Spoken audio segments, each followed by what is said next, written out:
The ropes burned her wrists.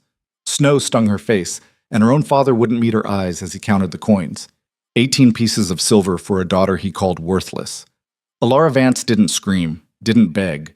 She'd learned long ago that mercy was a lie the world told to people too weak to face the truth.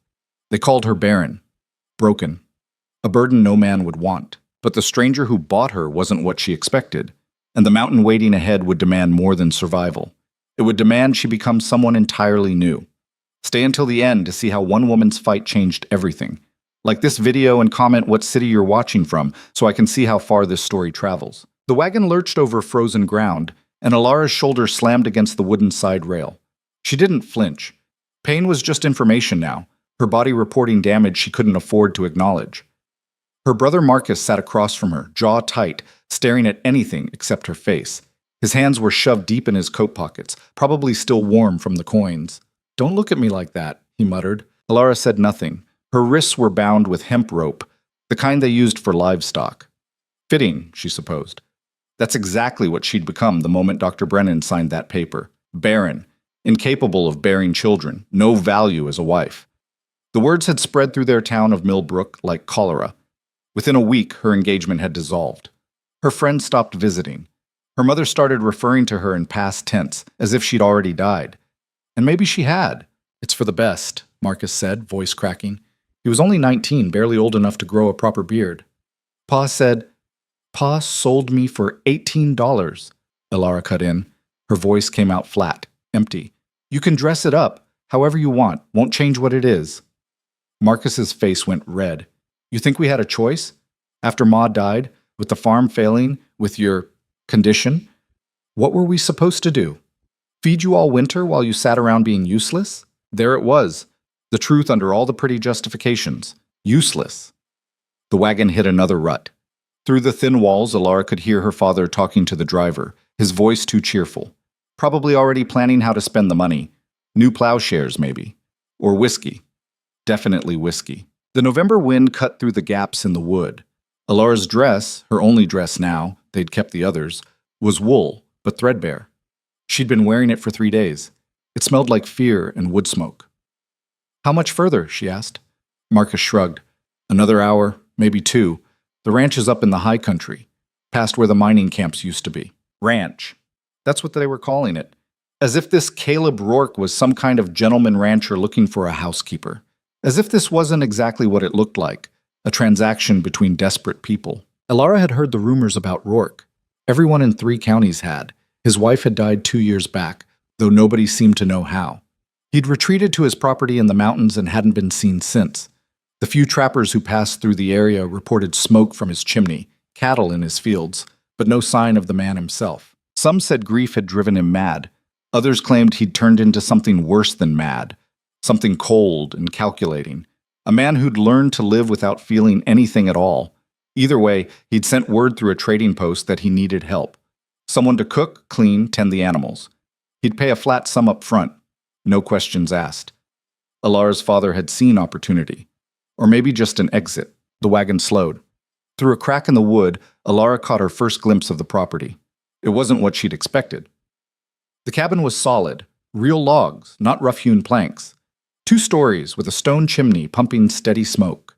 There was a barn, a chicken coop, what looked like a smokehouse. Fences in good repair, stacks of firewood that would last through 3 winters. This wasn't the desperate hovel of a madman. This was maintained, planned. The wagon stopped. Alara's father appeared at the back gate, his face carefully neutral. "Come on then, let's get this done." She climbed down, wrists still bound. The cold hit her like a fist. The altitude was higher here, the air thinner, sharper. Snow crunched under her boots. The cabin door opened. Caleb Rourke didn't look like a monster. He was tall, maybe 35, with dark hair shot through with premature gray. His face was weathered but not cruel. He wore simple work clothes, flannel shirt, canvas pants, boots that had seen real labor. His eyes were gray, like the winter sky. Those eyes swept over the scene, Alara's bound wrists, her father's too eager expression, Marcus looking sick in the wagon bed. Something changed in Rourke's face. Not anger, exactly. Something colder. "This how you deliver people now, Vance?" His voice was quiet, but it carried. Tied up like criminals? Alara's father bristled. Now see here, we had an agreement. Agreement was for a housekeeper. Rourke walked forward, each step deliberate. Not a prisoner. He stopped in front of Alara. Up close, she could see the lines around his eyes, the way his jaw was set. This was a man who'd learned to control everything about himself, including his emotions. You want to be here? He asked her directly. The question caught her off guard. Want. As if that mattered. As if she had choices left. I want to not starve, she said. That sufficient? Something flickered across his face. Surprise, maybe, or respect. He pulled a knife from his belt. Her father lunged forward. Now wait just a... Rourke ignored him. He cut the ropes around Alara's wrists with 2 quick motions. The hemp fell away, leaving angry red marks on her skin. You're free to go, Rourke said, still looking at her. There's a town called Silverdale about 15 miles south. Stagecoach comes through twice a week. I'll give you money for fare, enough to get you somewhere with opportunities. Your choice. Alara stared at him. Behind her, she could hear her father sputtering, demanding his payment, saying there'd been an agreement. Rourke finally turned to face him. You'll get your money when she decides to stay. If she decides to stay. Otherwise, you drove all the way up here for nothing. That's not... You can't just... My property. My rules. Rourke's voice didn't rise, but something in it made Alara's father step back. You got a problem with that. You can try to do something about it. But I don't think you will. The threat wasn't explicit, didn't need to be. Marcus climbed down from the wagon. Pa, maybe we should just... Shut up. Their father's face was purple now. He turned to Alara. You ungrateful little, after everything we did for you, giving you a chance when no one else would. You sold me, Alara said quietly. Let's not pretend it was charity. The words hung in the frozen air. Her father opened his mouth, closed it, opened it again. Fine, fine. You want to throw away the only opportunity you'll ever get. That's on you. Don't come crawling back when... She won't, Rourke interrupted. Now get off my land before I decide hospitality doesn't require being polite to men who sell their daughters. For a moment, Alara thought her father might actually try something. His hand moved toward his coat. But then he caught sight of Rourke's expression and thought better of it. You'll regret this, he muttered, climbing back onto the wagon. Both of you. Marcus followed, not looking back. The driver snapped the reins and the wagon pulled away, leaving tracks in the snow. Alara watched until it disappeared around the bend. Then she stood there, in the cold, with a stranger who'd just given her something she'd thought she'd never have again. A choice. Thank you, she said finally. Rourke shook his head. Don't thank me yet. You haven't seen what you're choosing. He walked toward the cabin, expecting her to follow. After a moment, she did. Inside was warmer, though not by much. The main room was functional, a cook stove, a rough table, 2 chairs, shelves lined with supplies, a few books.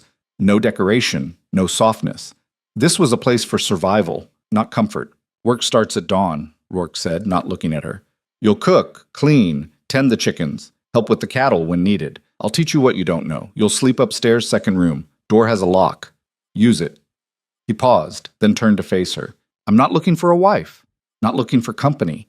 Not looking for anything except someone who can do the work. You can stay as long as you pull your weight. When you want to leave, I'll pay you for your time and arrange transport. That clear? Alara nodded slowly. What if I can't do the work? Then we'll figure out what you can do. He crossed his arms. I'm not your father. I'm not interested in making you feel worthless, but I won't carry dead weight either. This place demands effort. You give it, you stay. You don't, you go. Simple as that. It should have felt harsh. Instead, it felt like the first honest thing anyone had said to her in months. I can work, Alara said. We'll see. Rourke moved toward the stove. You eaten today? She hadn't. Not since yesterday morning. But admitting that felt like admitting weakness. Rourke seemed to read it in her silence. He pulled out a pot, started adding ingredients. Sit. You'll start tomorrow. Today you rest. I don't need... Wasn't a question. Alara sat. She watched him work. His movements were efficient, practiced. He didn't waste motion. Everything had a purpose. When he set a bowl in front of her, venison stew still steaming, she had to force herself not to grab it like a starving animal. The first bite was the best thing she'd tasted in weeks. Real meat. Vegetables. Seasoning that actually had flavor. Rourke ate standing up, his back to her. Neither of them spoke. When she finished, he gestured toward the stairs. Second door on the right. There's a basin and pitcher up there, blankets in the chest. If you need anything else, it can wait until morning. Alara climbed the stairs, her legs shaky from cold and exhaustion. The room he'd indicated was small but clean. A bed, an actual bed, not a straw mat. A chest. A window that looked out over the mountains. She sat down on the mattress and started shaking, not from cold, from the sudden, overwhelming weight of everything that had happened. 24 hours ago, she'd been in Millbrook, watching her father count coins. Now she was here, in the mountains, with a stranger who'd cut her free and fed her, and expected nothing except work. It didn't make sense. People didn't act like this. They didn't give without taking. They didn't offer freedom without strings. She waited for the trap to reveal itself. For Rourke to come upstairs with different intentions. For the kindness to crack and show the rot underneath. But the only sound was the wind outside and the creak of floorboards as Rourke moved around downstairs. Eventually, exhaustion won. Alara pulled off her boots, crawled under the blankets, and fell into a sleep so deep it felt like drowning. She woke to darkness and the sound of someone moving in the room. Panic hit first. Alara's hand scrambled for something, anything, to use as a weapon. Her fingers closed around the water pitcher. "It's 4:30, Rourke's voice came from the doorway. "You've got 30 minutes before I expect you downstairs." Then he was gone. Alara sat there, heart hammering, pitcher still gripped in her fist. 4:30. In the morning. She hadn't woken up this early since... Actually, she couldn't remember. Moving felt like pushing through mud. Every muscle ached, but she forced herself up, splashed icy water on her face, and made her way downstairs. Rourke was already dressed, standing by the stove. He nodded toward a second coat hanging by the door. "That'll fit you better than what you're wearing. We're checking the cattle first, then chickens, then breakfast." "In the dark?" "Lanterns on the table." Right, of course. The coat was heavy canvas, lined with wool. It smelled like wood smoke and animal. Alara shrugged it on and followed Rourke outside. The cold was vicious, the kind that made your lungs hurt and your eyes water. The lantern light created a small circle of gold in the darkness, but beyond that the world was black and vast. The cattle were in a sheltered pasture, maybe 40 head. Rourke moved among them with practiced ease, checking for injuries, counting, making sure the water trough hadn't frozen solid. "You see one limping? You tell me," he said. "You see one separated from the herd? You tell me. You see blood in the snow? You tell me immediately." Alara tried to focus, but her brain felt sluggish. Everything looked the same, dark shapes moving in darker shadows. "There," Rourke pointed, "second from the left. See how she's favoring her front leg?" Alara squinted. "Maybe? Possibly? I think so." "You think or you know?" "I think." "Then look again, don't guess. This isn't about being right. It's about seeing what's actually there." She looked. Really looked. And yes, there it was. A subtle hitch in the animal's gait. "She's limping," Alara said, more certain now. "Good. We'll check her after breakfast. Might be nothing, might be an abscess, won't know until we look." They moved to the chicken coop. Rourke showed her how to collect eggs without getting pecked, how to check for signs of illness, how to distribute feed so the aggressive birds didn't dominate.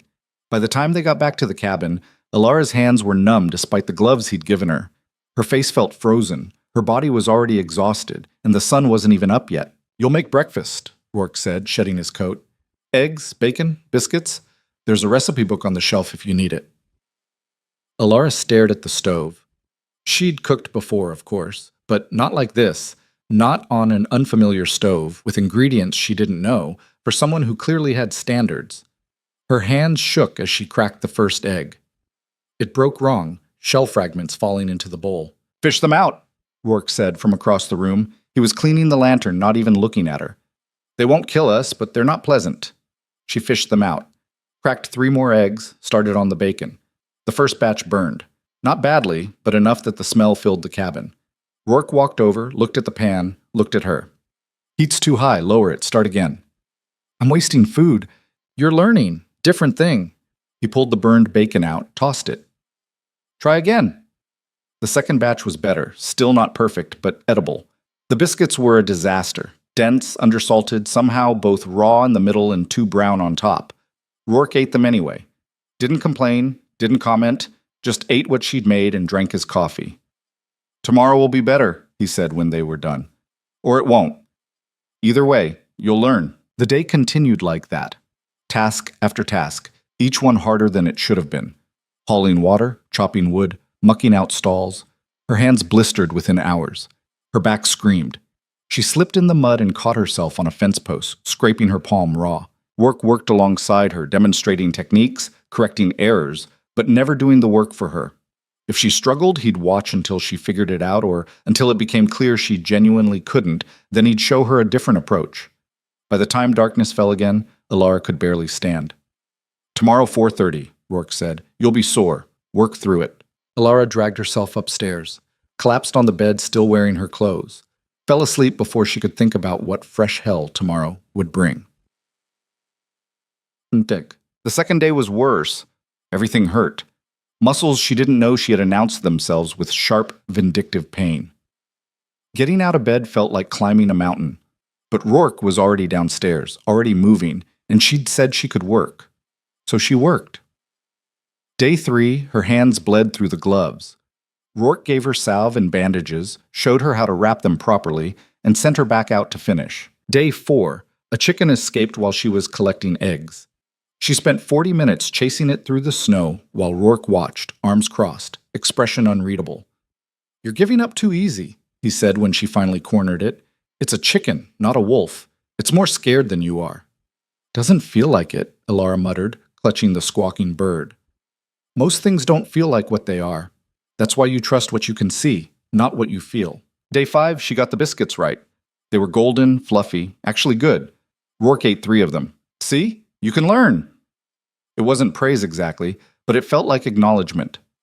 Day 6, her body started to adapt. The soreness faded to a dull ache. Her hands toughened. She could split wood without stopping every 5 minutes. Day 7, it snowed. Not the light dustings they'd had before. This was serious. Thick, wet flakes that came down in curtains. By midday, everything was buried under 6 inches. Storm's coming, Rourke said, standing at the window. Real one. Not just this. We need to bring everything in close.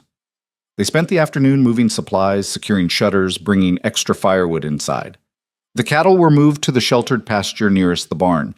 The chickens were checked twice. By the time they finished, Alara was soaked through and shivering. Change, Rourke ordered. Dry clothes. Hypothermia kills faster than anything else up here. She went upstairs, peeled off the wet layers, found dry clothes in the chest. When she came back down, Rourke had coffee waiting. They sat at the table as the storm built outside. Wind howled around the cabin. Snow piled against the windows. This could last days, Rourke said. Maybe a week. You scared? Alara thought about it. Should I be? Most people would be. Stuck on a mountain with a stranger. No way out. You could have hurt me a dozen times by now. Haven't yet. Rourke's mouth twitched. Almost a smile. Fair point. They sat in silence, listening to the storm. Why'd you buy me? Alara asked suddenly. The question had been building for days. Rourke was quiet for a long moment. Didn't buy you. Bought your time. Different thing. Semantics. No. Truth. He stared into his coffee. I needed help. You needed out. Transaction made sense. You could have hired anyone, someone who actually knew what they were doing. Could have. He met her eyes. But most people can't handle the isolation. They last a month, maybe 2. Then they can't stand the quiet anymore. They need people, noise, civilization. He paused. Figured someone who'd been through what you had might understand the appeal of being somewhere no one could reach you. It was the most he'd said about himself since she'd arrived. What happened to your wife? Alara asked. The shutters came down. Rourke's face went blank, closed off. That's not your business. You knew about me. Seems fair. I knew what your father told me, that you'd been declared barren and needed work. That's not the same as knowing you. Then tell me what I should know, Alara pressed. If we're going to be stuck here together. Rourke stood up, walked to the window. Outside, the snow had turned the world white and formless. Her name was Sarah, he said finally. We had this place for 5 years. She loved it here. Then one winter she got sick, fever, cough. I thought it was just a cold. By the time I realized it was pneumonia, it was too late. Nearest doctor was 2 days away. She died before I could get help. His voice was flat, reciting facts, but his hands were clenched on the windowsill. I'm sorry, Alara said. Don't be. Sorry doesn't fix anything. He turned back to face her. I stayed because leaving felt like abandoning her, and because out here, I don't have to pretend to be something I'm not. What would you have to pretend to be? Over it. The honesty of it cut through everything else. Alara thought about Millbrook, about her father's house, about all the places she'd had to pretend her life was fine, even as it crumbled around her. Yeah, she said quietly. I understand that. The storm howled on. Listen, 3 days into being snowed in, Alara discovered the books. They were on a shelf in the corner, spine-worn and well-read. Poetry, mostly. Whitman, Dickinson, some names she didn't recognize. You can read them, Rourke said from across the room. He was mending a harness, his hands moving with steady precision. Alara pulled down a volume, opened it to a random page. Hope is the thing with feathers. She'd read this one before, back when she'd had a teacher who believed girls should be educated, back before everything fell apart. Sarah's, Rourke said. She used to read them out loud, said poetry made the winter shorter. Did it work? Sometimes. Alara read in silence for a while. Outside, the wind screamed, but inside, the words created a different kind of space. You miss her, she said. Not a question. Every day. But you keep going. Don't have much choice. Cattle need feeding whether I'm grief-stricken or not. He knotted the leather, tested the repair. That's the thing about this life. It doesn't care about your feelings. It just demands you show up. Sounds lonely. It is. Rourke set down the harness. But lonely's better than surrounded by people who pity you. Or worse, people who think 2 years is long enough and you should move on already. Alara understood that too. The well-meaning neighbors in Millbrook who told her mother's death was for the best. The friends who'd stopped inviting her places after the diagnosis. The casual cruelty of people who thought they were being kind. Can I ask you something? She said. Rourke nodded. Do you actually believe it? What the doctor said about me? He looked at her, really looked. Does it matter what I believe? Maybe. Then no. I don't believe it. I think doctors don't know half of what they claim to know, and small-town doctors know even less. I think people believe what's convenient to believe, and it was convenient for your family to believe you were damaged goods. The bluntness should have hurt. Instead, it felt like relief. Thank you, Alara said. For what? Saying it straight. Everyone else tiptoed around it like I was made of glass. You're not glass. You're here, doing work that would break most people. Glass would have shattered weeks ago. It wasn't a compliment exactly, but coming from Rourke, it felt like one. The storm raged for 4 more days. They fell into rhythms, work in the morning, maintenance in the afternoon, quiet evenings by the fire. Sometimes Alara read aloud from Sarah's books. Rourke never asked her to, but he never asked her to stop either. On the 7th day, the wind finally died. They dug out in silence, clearing paths, checking for damage. 2 chickens hadn't made it. 1 section of fence was down, but overall, they'd survived. You did good, Rourke said as they surveyed the property. Better than I expected. You expected me to fail? Expected you to break. Different thing. He started toward the barn. But you're tougher than you look. Alara watched him go, feeling something shift in her chest. Not attraction, not yet, but recognition maybe. The sense that she'd found someone who understood what it meant to survive something that should have destroyed you. January came hard and stayed late. Alara learned the rhythms of the ranch, the patterns of the cattle, the quirks of individual chickens, the way the weather changed in the mountains. She learned to read Rourke's silences, the difference between thoughtful quiet and the black moods that sent him outside to split wood for hours. She learned to cook properly, to mend clothes, to set a broken fence post, to deliver a calf when the mother struggled. Her hands grew calloused, her body grew strong. The woman who'd arrived in November, soft, scared, uncertain, started to feel like someone else entirely. And slowly, carefully, they started to talk. Not about important things. Not at first, just talk. About the weather, the work, the price of cattle. About books and whether Whitman was overrated. Rourke said yes. Alara disagreed. About coffee and whether it was acceptable to drink it black. Rourke insisted. Alara added sugar when he wasn't looking. Small things. Normal things. Things that felt almost like friendship. One night in late January, after a particularly long day, Rourke poured them both whiskey. To surviving another month, he said, raising his glass. Alara raised hers. To not dying of work. They drank. The whiskey burned. Can I ask you something? Rourke said after a moment. Fair's fair. You ever regret staying? Alara thought about it, really thought. Sometimes, she admitted. When my hands are bleeding, or I'm shin-deep in snow, or I haven't spoken to another soul in weeks. But then I remember what going back would mean. And no, I don't regret it. What would going back mean? Being worthless again. Being the daughter no one wanted. Living in a place where everyone knows exactly what I am and exactly what I'll never have. She stared into the fire. Here, I'm just me. Working. Surviving. That's all. Rourke nodded slowly. Yeah, I know that feeling. Do you ever regret it, staying here after she died? Every day. He poured another finger of whiskey. But I regret the alternative more. Out there, I'd have to be someone's neighbor, someone's friend, someone who's moved on. Here, I can just be a man who lost someone and doesn't know how to get past it.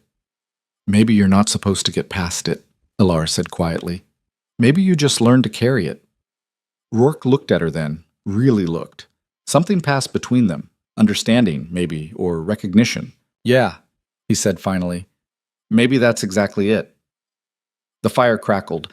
Outside, wolves howled in the distance. Inside, two people who'd learned to survive sat in comfortable silence, and for the first time in a long time, neither of them felt entirely alone. February was coming, and with it, changes neither of them could predict. But for now, this was enough. The work, the quiet, the slow, careful building of something that wasn't quite trust but was getting close. It was enough. February arrived with deceptive calm. The snow eased up, temperatures rose just enough to make the work slightly less brutal, and for almost 2 weeks, life on the mountain settled into something that felt almost peaceful. Alara had stopped counting the days.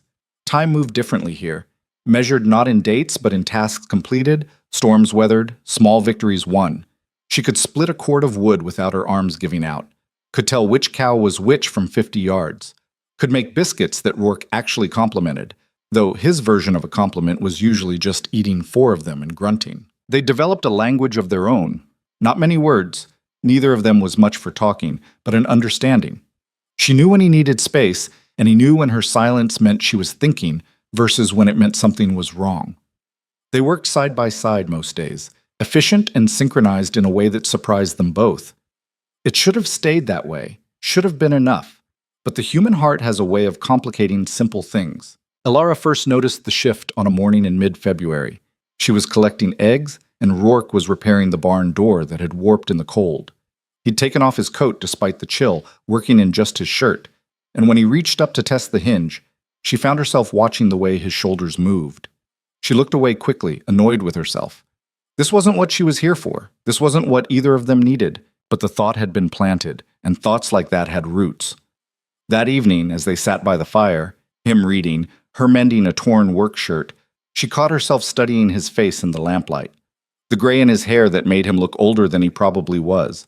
The scar above his left eyebrow that she'd never asked about. The way he held his book carefully, like it was something precious. You're staring, he said without looking up. Alara felt heat rise in her face.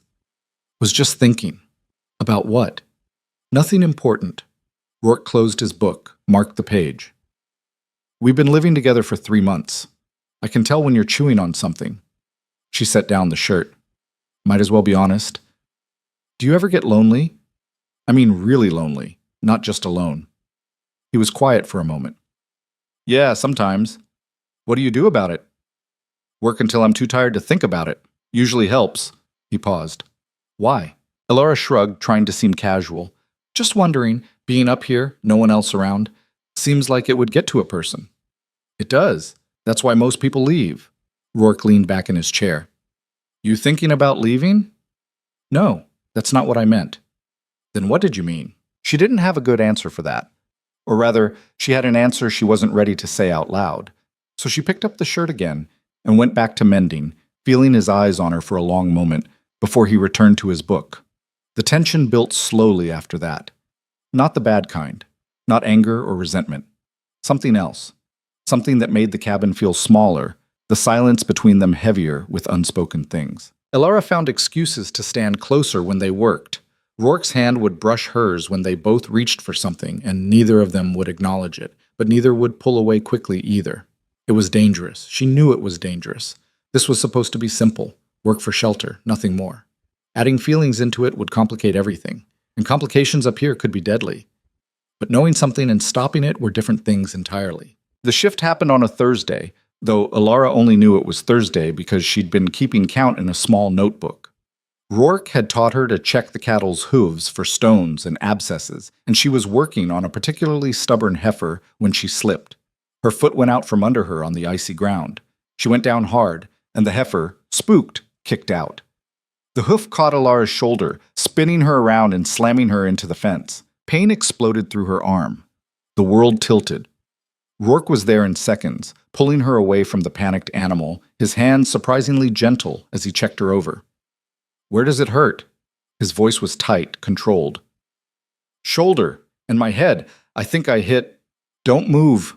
He ran his fingers carefully over her skull, checking for blood, for breaks. His face was close to hers, close enough that she could see the worry in his eyes, quickly masked. "I'm fine," she tried. "You're not fine. You're bleeding." He pulled back and she saw red on his fingers. "Can you stand?" With his help, she managed it. Her shoulder screamed and her vision swam, but she stayed upright. Rourke half carried her back to the cabin. Once inside, he sat her down at the table and got the medical kit, a wooden box Sarah had apparently insisted on keeping well stocked. "This is going to hurt," he warned, and then he started cleaning the gash on the back of her head. He was right. It hurt like hell. Elara bit down on her lip to keep from crying out. "You can yell if you need to," Rourke said. "No one here to judge you for it." "I'm fine." "You keep saying that. Doesn't make it true." He worked efficiently, cleaning the wound, applying some kind of salve that stung. "Probably needs stitches." "Can you do it?" "Yeah, but I meant what I said. This is going to hurt." It did. Rourke's hands were steady, his stitches neat, but every pull of the needle made Elara's vision white out. She gripped the edge of the table so hard her knuckles went pale. "Almost done," he murmured. "You're doing good." When he finally tied off the last stitch, Elara's whole body was shaking. Not from the pain, well, not just from the pain, from the adrenaline crash, from the fear she hadn't let herself feel while it was happening. "Hey!" Rourke's hand was on her uninjured shoulder. "You're okay. It's over." She nodded, not trusting her voice. He moved to check her shoulder, gently probing the joint. "Can you lift your arm?" She tried. The pain made her gasp. "Probably not broken, but it's going to bruise like hell. You need to rest it for a few days." "I can still work." "Elara." He said her name firmly, making her look at him. "You're hurt. You need to rest. The ranch won't fall apart if you take 2 days. You work when you're hurt." "That's different." "How?" "Because I'm an idiot who doesn't know better. You, on the other hand, should be smarter than me." Despite everything, Elara almost smiled. "That's a low bar." "Yeah, well." Something softened in his expression. "Just rest, okay? Let me handle things for a bit." She wanted to argue, but the truth was, she felt like she'd been trampled by a horse. Her head was pounding, her shoulder throbbed, and exhaustion was pulling at her like an undertow. Rourke helped her upstairs, his arm around her waist, taking most of her weight. At her door, he hesitated. "You need anything? You call. I'll hear you." "I know." He turned to go, then stopped. "Elara?" "Yeah? You scared me when I saw you go down." He didn't look at her when he said it. "Don't do that again." Before she could respond, he was gone, his footsteps heavy on the stairs. Elara lay in bed, staring at the ceiling, her heart doing complicated things in her chest. The pain in her shoulder was nothing compared to the ache that was opening up somewhere else entirely. This was a problem. A serious problem. Because she was starting to care about Caleb Rourke in ways that went well beyond gratitude or respect. And from the look on his face when he'd found her hurt, from the careful way he'd tended her wounds, from the confession he'd made before leaving, he might be starting to care about her too. The smart thing would be to shut it down, to rebuild the walls, keep things professional, remember why she was here in the first place. But Elara had learned something in her months on the mountain. Smart didn't always mean right, and safe didn't always mean worth having. She fell asleep still turning it over in her mind, and dreamed of hands that could be gentle even when they were scarred, and eyes that looked gray as winter but warmed when they looked at her. The next 2 days, Rourke was everywhere and nowhere. He brought her meals, checked her bandages, made sure she wasn't pushing herself too hard. But he was also distant, careful not to get too close, not to let moments linger. Alara understood. He was protecting them both. It didn't make it hurt any less. On the third day, she couldn't stand it anymore. Her shoulder still ached, but she could move it without wanting to scream, and staying in bed was making her crazy. She came downstairs to find Rourke at the table, working through a stack of papers, accounts by the look of it. "You're supposed to be resting," he said without looking up. "I've rested enough." Alara poured herself coffee, sat down across from him. "What are you doing?" "Planning. Spring's coming, and with it, decisions." "What kind of decisions?" He set down his pencil. Whether to expand the herd, whether to try planting again. Sarah had a vegetable garden, but I let it go after she died. Whether to hire help for the summer. "You mean more help, in addition to me?" "Yeah." He met her eyes. "Assuming you're planning to stay that long." "Are you asking me to leave?" "No, I'm asking if you want to." Alara thought about it. 3 months ago, she would have said yes without hesitation. This place had been a refuge, nothing more. Somewhere to survive until she figured out what came next. But now? "I don't have anywhere else to go," she said carefully. "Millbrook's not an option, and I don't have money for anywhere else." "I'd pay you," Rourke said, "for the work you've done. Fair wages, enough to get you started somewhere." "Is that what you want, for me to go?" The question hung between them. "I don't know what I want," Rourke admitted finally. "This was supposed to be simple. You work, I pay you, we both get what we need, but it's getting complicated." "Complicated how?" "You know how." Alara's heart was beating too fast. "Maybe I want to hear you say it." Rourke leaned back in his chair, jaw tight. "I'm trying to do the right thing here." "Which is what? Pushing me away before anything can happen?" "Yes, exactly that." He stood up, started pacing. "You're 23 years old, you've been through hell. You don't need some broken widower twice your age confusing things even more." "I'm 24, and you're not twice my age. You're 36. I asked Marcus before I left." Alara stood too, wincing as her shoulder protested. "And I'm not some fragile thing that needs protecting from her own decisions." "I know that, but what? You feel something and it scares you, so you're going to push it away and pretend it's for my own good." Rourke stopped pacing. "It is for your own good. Don't I get a say in that?" "Alara, I spent my whole life with people making decisions for me. What I was worth, who I could marry, where I could go. I'm not doing that anymore." She crossed her arms, immediately regretted it as pain shot through her shoulder. "You want me to leave? Say so. But don't make it about protecting me. That's just cowardice dressed up as nobility." The words came out harsher than she'd intended. Rourke's face went hard. "You don't know what you're talking about." "Then explain it to me." "I already lost someone I loved. I can't—" He stopped, turned away. "I can't do it again." And there it was, the truth under all the careful distance. Alara's anger drained away. She walked over to him slowly, giving him time to move if he wanted. He didn't. "I'm not Sarah," she said quietly. "I know. And I'm not asking you to forget her." "I know that too." His voice was rough. "But letting you in means risking losing you, and I'm not sure I can survive that twice." "So what's the alternative? Keep me at arm's length forever? Pretend we're just employer and employee when we both know it stopped being that weeks ago?" Rourke finally turned to face her. His eyes were red-rimmed, exhausted. "I don't know. I don't have an answer." "Then maybe we figure it out together, instead of you deciding what's best for both of us." They stood there, close enough to touch but not touching, the space between them charged with everything they weren't saying. "This is a bad idea," Rourke said. "Probably. It's going to complicate everything. Definitely. We could both end up hurt." "Yeah, we could." Alara took a breath. "But we could also end up something else. Something better than alone." Rourke's hand came up, hesitated, then gently cupped her face. His thumb brushed her cheek, careful of the bruise that was still fading there. "You're sure about this?" he asked. "No, but I'm sure I want to try." He kissed her then. Soft at first, tentative, like he was afraid she might break.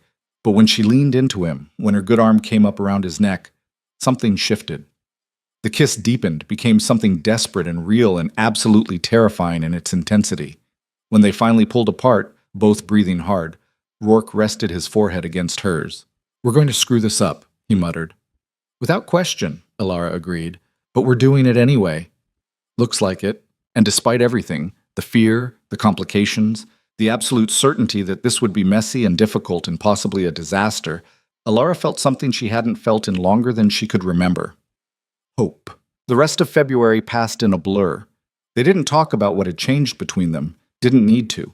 It was there in the small things, the way Rourke's hand would find hers when they walked back from checking the cattle, the way Alara would lean against him while they sat by the fire, his arm around her shoulders, the way they'd stay up late talking about everything and nothing, unwilling to let the day end. There was still work. There was always work. But it felt different now. Shared instead of parallel. They were building something together, and they both knew it, even if neither of them said it out loud. March roared in with wind that rattled the shutters and temperatures that dropped back below freezing. The brief warmth of late February vanished like it had never been. "Storm coming," Rourke said one morning, studying the sky. "Big one. We've got maybe 24 hours to prepare." They'd been through storms before, but something about his tone made Alara nervous. How big?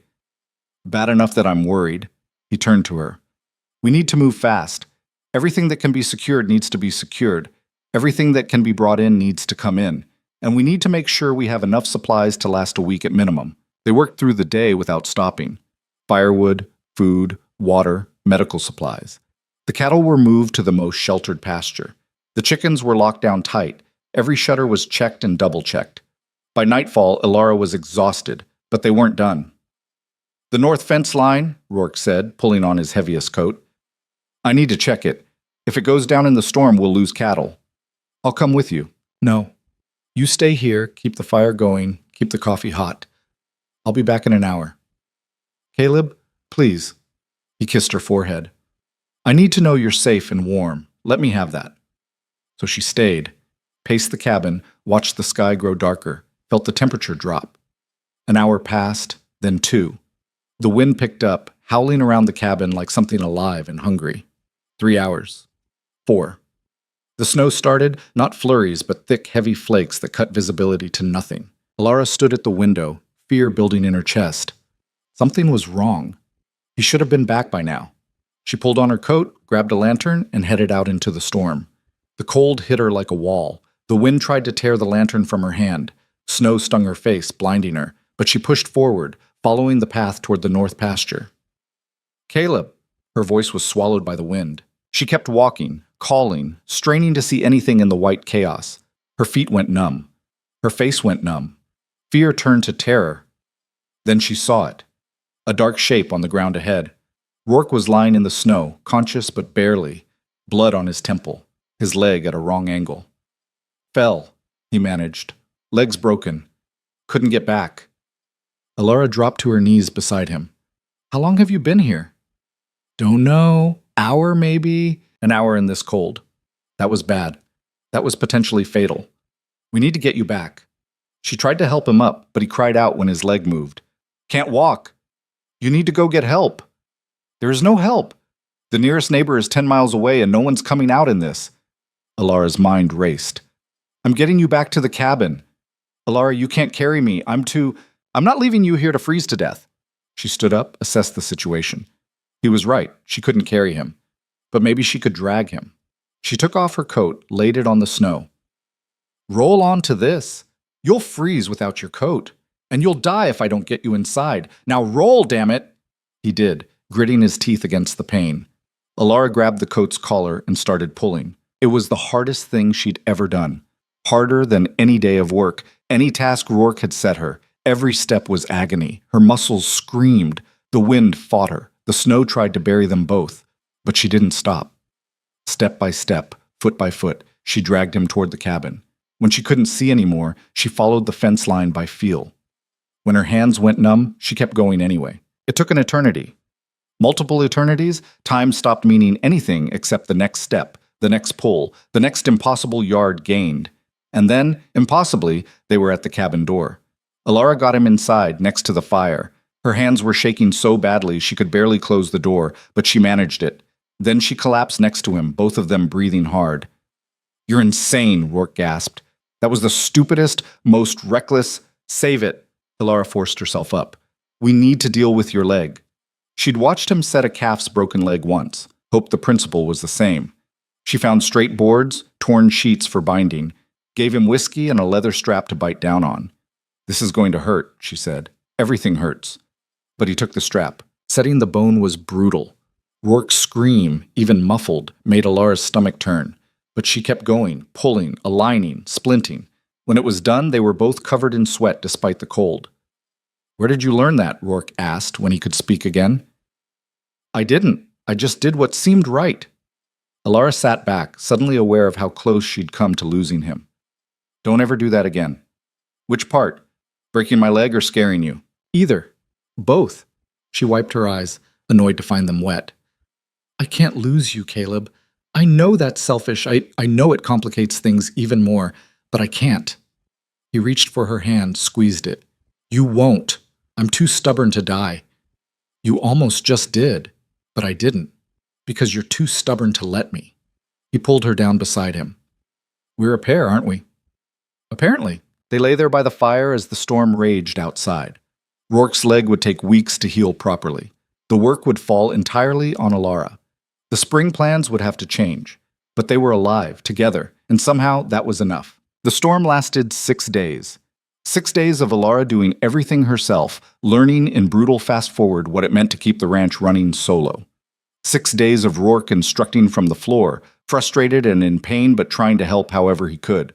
6 days of them learning to rely on each other in ways that went deeper than either had expected. When the storm finally broke, the world outside was transformed. 3 feet of new snow, drifts up to the windows, a silence so complete it felt holy. Alara stood at the door, looking out at the devastation and beauty, feeling something shift inside her. She'd saved his life, and in doing so, had proven something to herself. She wasn't broken, wasn't worthless, wasn't the burden her family had made her believe she was. She was strong, capable, enough. And when she turned back to look at Rourke, sitting by the fire with his splinted leg, watching her with something that looked a lot like love, she realized something else. She was home. The weeks that followed the storm were harder than anything Alara had faced yet. With Rourke's leg immobilized, every task fell to her. The cattle still needed feeding, the chickens still demanded attention, the firewood still had to be split. Her body adapted out of necessity, muscles building in places she didn't know she had muscles, hands developing new calluses on top of old ones. Rourke hated every minute of his helplessness. She could see it eating at him, the way he'd clench his jaw when she came in exhausted, the way he'd try to stand and do things himself only to collapse back down, cursing. "I should be helping you," he said one evening as she dragged herself inside after a particularly brutal day.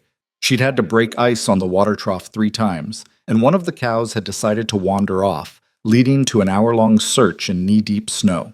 "You are helping me. You're telling me what needs doing." Alara collapsed into a chair, too tired to even remove her boots. "That's not the same as actually doing it." "No, but it's what we've got." She leaned back, closed her eyes. "How long before you can walk again?" "Doc said 6 weeks minimum. We're at 3. 3 more weeks." Alara tried not to think about it. Tried not to think about how much harder everything would be when the calving season started in earnest, or when the spring thaw turned everything to mud. "Hey." Rourke's voice was gentler. "Come here." She opened her eyes. He was patting the floor beside him, where he'd been sleeping since the stairs were impossible with his leg. She should have said no, should have gone upstairs to her own bed, but exhaustion made her honest. She wanted to be close to him. Alara lowered herself down beside him, careful of his splinted leg. His arm came around her shoulders, and she let herself lean into his warmth. "You're doing more than I ever expected," he said quietly. "More than anyone could expect. Don't have much choice." "There's always a choice. You could have left. Could still leave. Wait out the rest of winter in Silverdale, come back when it's easier." "And leave you here alone with a broken leg?" "That's not a choice, that's just abandonment."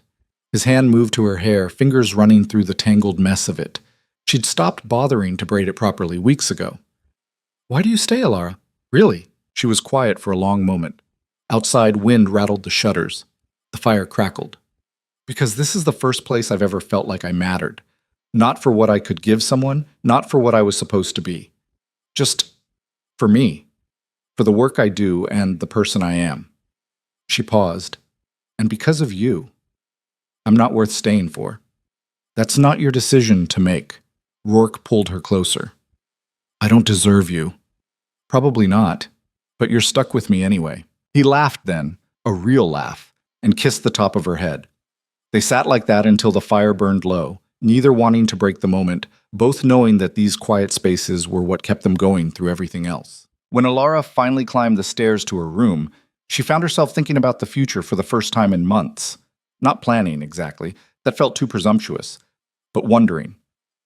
What would happen when Rourke's leg healed? When spring came properly? When the isolation of winter gave way to the possibility of the outside world creeping back in? She fell asleep without answers, but for once, the not knowing didn't terrify her. April arrived with mud and chaos. The snow melted fast, turning the paths to soup, making every trip to the barn an exercise in not falling. Rourke's leg had healed enough that he could walk with a crutch, though Alara still did most of the heavy work. The calving season started in earnest, and with it came a new kind of exhaustion. Nights spent in the barn, helping cows through difficult births. Days spent checking the newborns, making sure they were nursing, watching for signs of illness. Alara learned by doing, making mistakes that Rourke would correct without judgment, slowly building a knowledge base she'd never expected to have. One night, after a particularly difficult birth that had taken 4 hours and left them both covered in blood and fluids, they sat on hay bales in the barn, too tired to make it back to the cabin yet. "You ever think about having kids?" Rourke asked suddenly. The question caught Alara off guard. She'd been carefully not thinking about it, pushing away the old diagnosis, the old shame. "I can't, remember?" "I remember what some doctors said. Doesn't mean it's true." "Caleb, I'm serious. You were what, 18 when he examined you? These small-town doctors, half of them don't know what they're doing. They see a young woman who hasn't conceived yet and declare her barren because it's easier than admitting they don't know." Alara stared at him. "Why are you bringing this up?" He met her eyes. "Because I need you to know something. If that doctor was right, if you can't have children, I don't care. It doesn't change how I feel about you. It doesn't change what I want." "And what do you want?" "You, here, with me, however that looks." The words should have been romantic, should have made her heart soar. Instead, they brought up a wave of fear so intense it made her nauseous. "What if I want it to be true?" she said quietly. "What if part of me hopes I can't have children because then at least the doctor was right, and I'm not just fundamentally broken in some other way?" Rourke was quiet for a moment. "You're not broken, Alara." "You don't know that." "I do know it. I've watched you for months. I've seen you handle things that would destroy most people. You're the strongest person I know." "Strength doesn't mean wholeness." "No, but neither does bearing children." He shifted on the hay bale, wincing as his healing leg protested. "Sarah and I tried for 3 years. She never got pregnant. And you know what? We were happy anyway. We had each other. We had this place. We had a life. The rest was just details." Alara felt something crack open in her chest. "Did you ever resent her for it?" "Never. Not once." He reached for her hand. "And I'll never resent you either. Whatever happens, whatever we can or can't have, we'll figure it out together." She wanted to believe him, wanted it so badly it physically hurt, but years of being told she was worthless had dug deep roots. "I'm scared," she admitted. "I'm scared that one day you'll wake up and realize you could have had someone better, someone whole, someone who could give you—" "Stop." His hand cupped her face, making her look at him. "You are not a collection of things you can give me. You're a person, and you're the person I want. End of discussion." "It's not that simple." "It is exactly that simple. Everything else is just noise." He leaned forward, kissed her gently. "I love you, Alara." Figured I should probably say that out loud. The words hung in the air between them, huge and terrifying and absolutely real. "You don't have to say it back," Rourke continued. "I know it's complicated. I know there's a lot to work through, but I needed you to know." Alara's throat was tight. "I love you too. I think I have for a while. I was just too afraid to admit it." "Afraid of what?" "That it wouldn't be real, that it was just proximity and convenience and two lonely people settling for each other." "Is that what you think this is?" "No." The word came out firm, certain. "No, I don't think that anymore." They kissed again, deeper this time, hands tangling in each other's hair, months of tension and fear and want finally finding release. When they pulled apart, both breathing hard, Rourke grinned. "We should probably get back to the cabin," he said. "Probably." Neither of them moved. Eventually they did make it back, stumbling through the dark, laughing like idiots, feeling lighter than either had in years. That night, Alara didn't sleep in her own room, and the walls that had kept them carefully separate finally came down completely. The next few weeks were the happiest Alara could remember. Spring was brutal, the work never stopped, the challenges never eased, but they faced it together now, truly together, and that made all the difference. Rourke's leg healed enough that he could work properly again, and the relief of not carrying everything alone made Alara almost giddy. They talked about the future in concrete terms now, about expanding the herd, about planting Sarah's garden again, about building a second room onto the cabin. Small plans, practical plans, but underneath them was a foundation that felt solid for the first time in Alara's life. She should have known it couldn't last, should have known that the past had a way of reaching forward when you least expected it. Late May brought the first real heat of the year, and with it, Alara woke up violently sick. She barely made it outside before her stomach emptied itself. When she came back in, pale and shaking, Rourke was already up. "You all right? Something I ate, maybe?" But even as she said it, she felt the nausea building again. It continued for 3 days. Every morning, the same sickness, the same need to vomit, until there was nothing left. By the 4th day, when Alara realized her monthly bleeding was late, very late, a different kind of fear set in. She counted back, tried to remember when she'd last bled. 6 weeks? 7? The work had been so consuming, she honestly couldn't remember. That evening, she waited until they were alone in the cabin, dinner finished, the world quiet around them. "Caleb, I need to tell you something." He looked up from the harness he was mending. Something in her tone made him set it down. "What's wrong?" "I think—" She took a breath. "I think I might be pregnant." The words fell into the space between them like stones into still water. Rourke's face went through several expressions: surprise, confusion, something that might have been hope.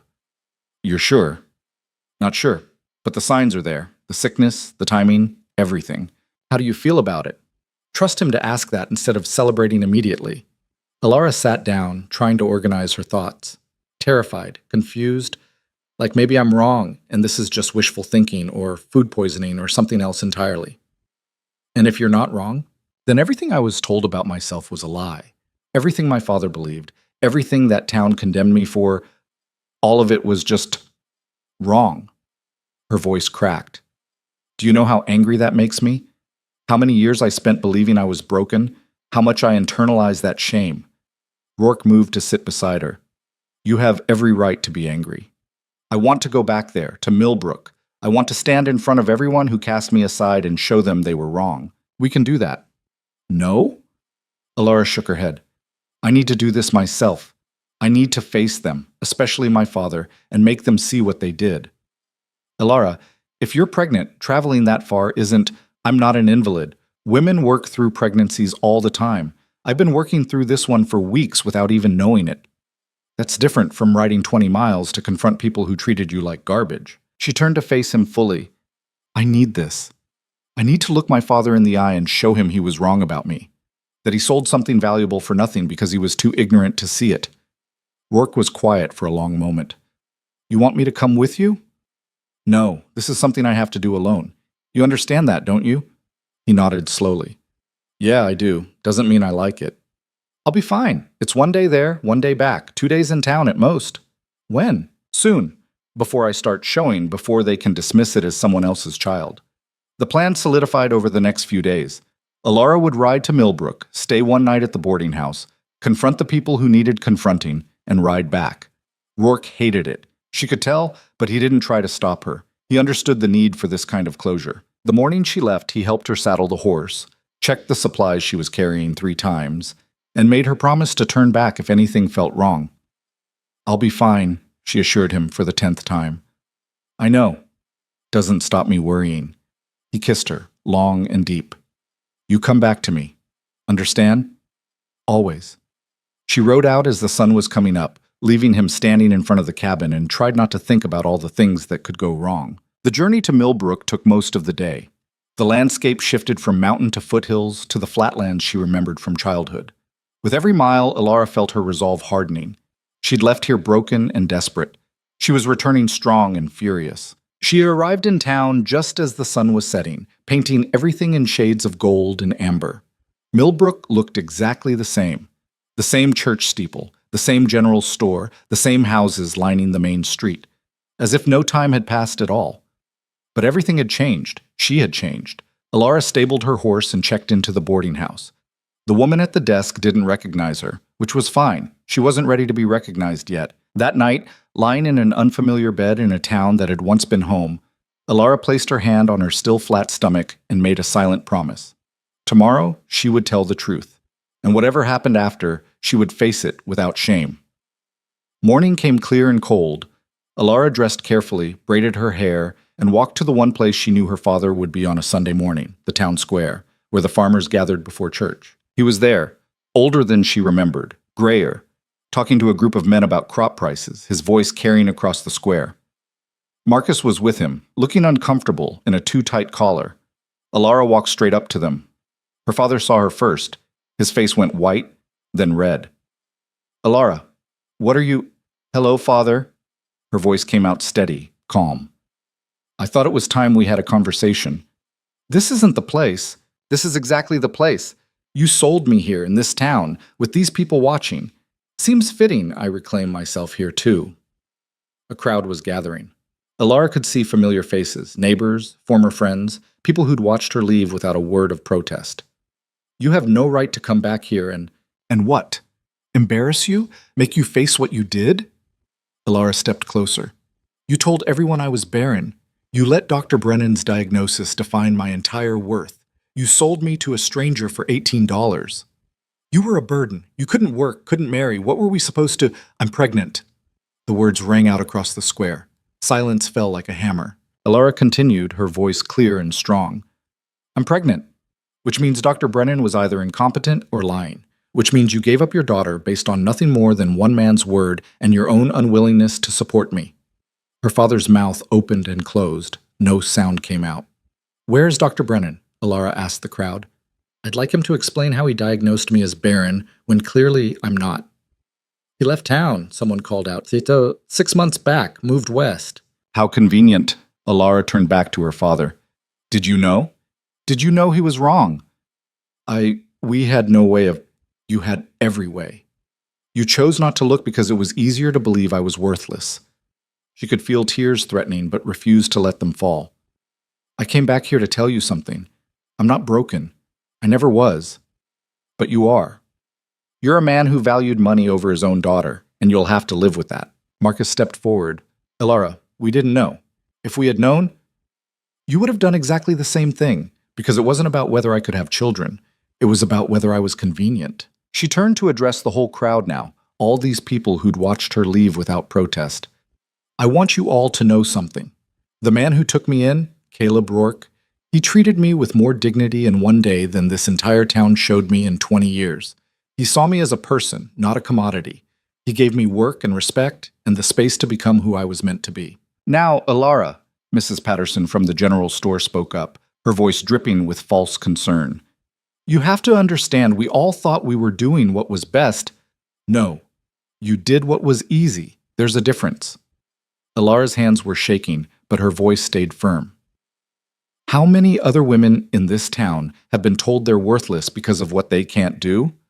How many daughters and wives and mothers have been judged by one man's opinion and found lacking?" She could see it in their faces, the discomfort, the recognition. This wasn't just about her. It was about every woman who'd ever been reduced to her biology, her usefulness, her ability to produce. "You want to make this right?" Alara asked. "Start questioning the men who make these declarations.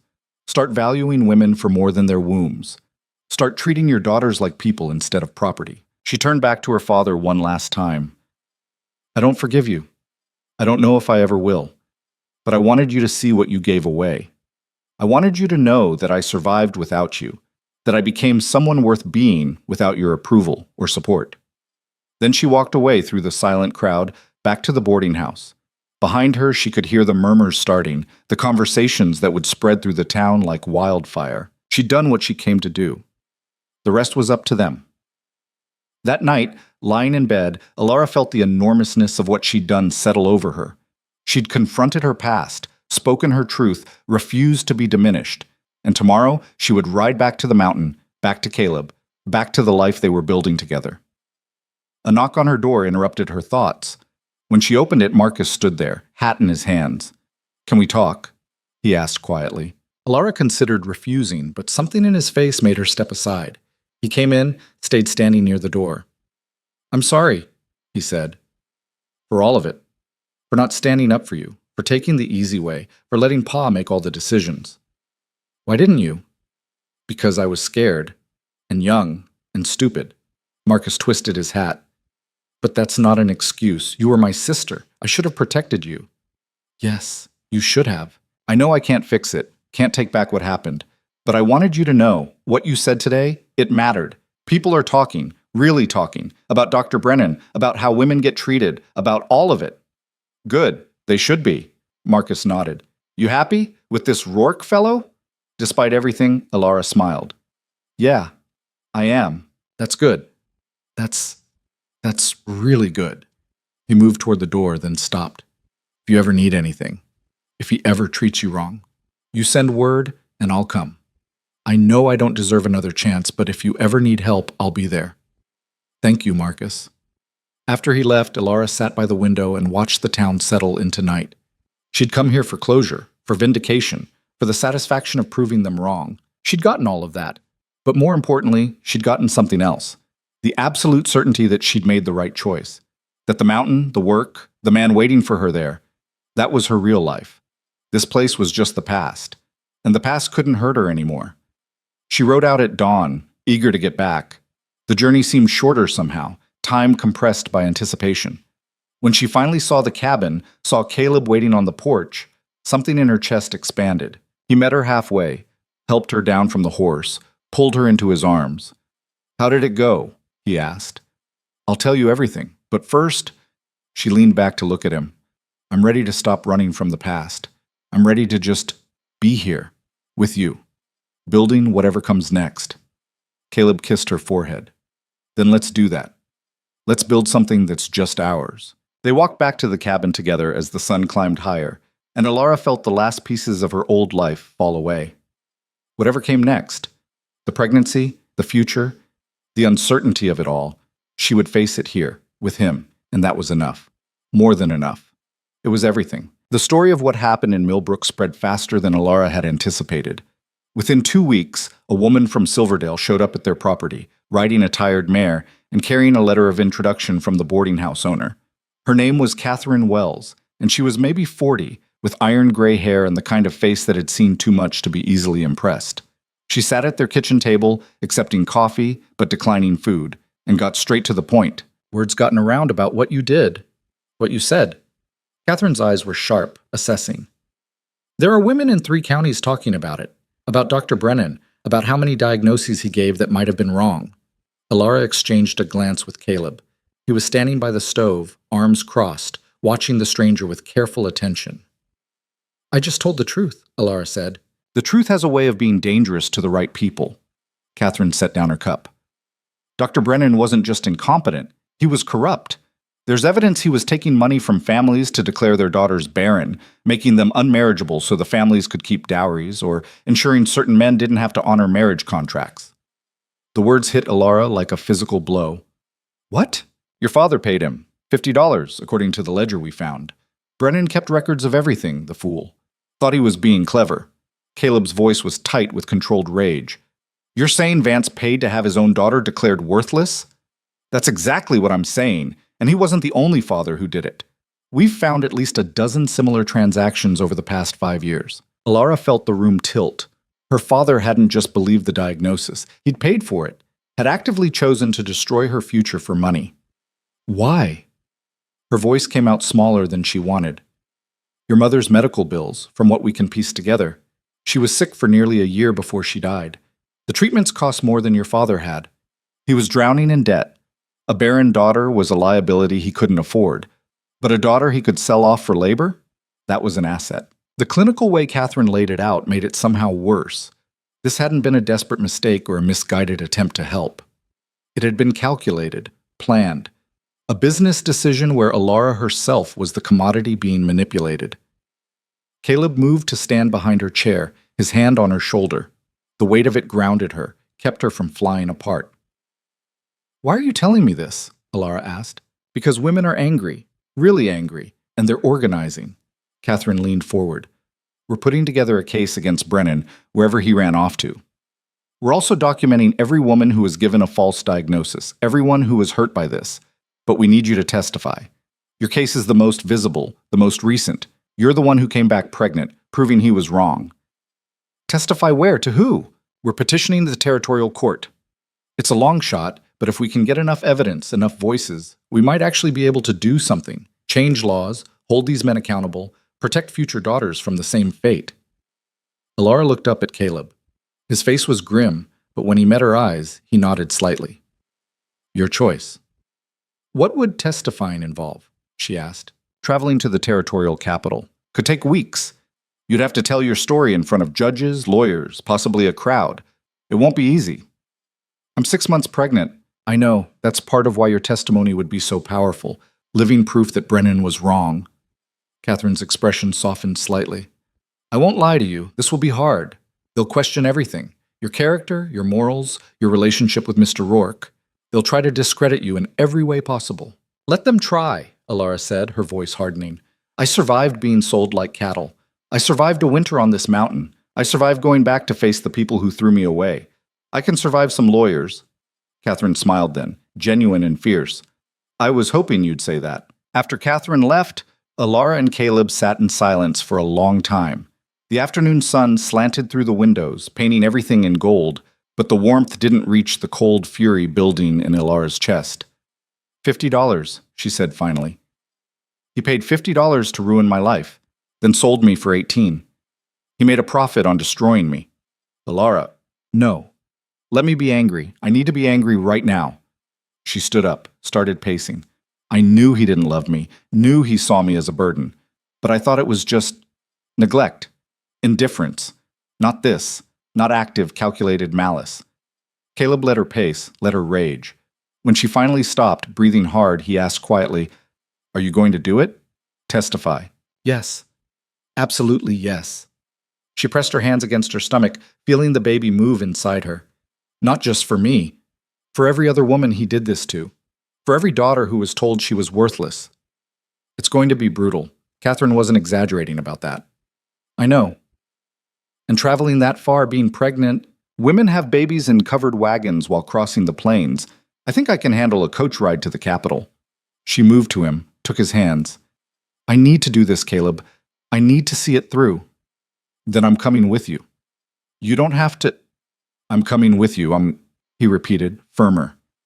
The ranch can survive a few weeks. You're not doing this alone. Alara felt something tight in her chest loosen. Thank you. They spent the next month preparing. Caleb arranged for a neighbor, a taciturn rancher named Bill Morrison, who lived 10 miles south, to check on the property while they were gone. Alara wrote out detailed instructions for the cattle, the chickens, the garden she'd finally gotten growing. They packed carefully, planning for a journey that might take 6 weeks or more. The night before they'd left, Alara couldn't sleep.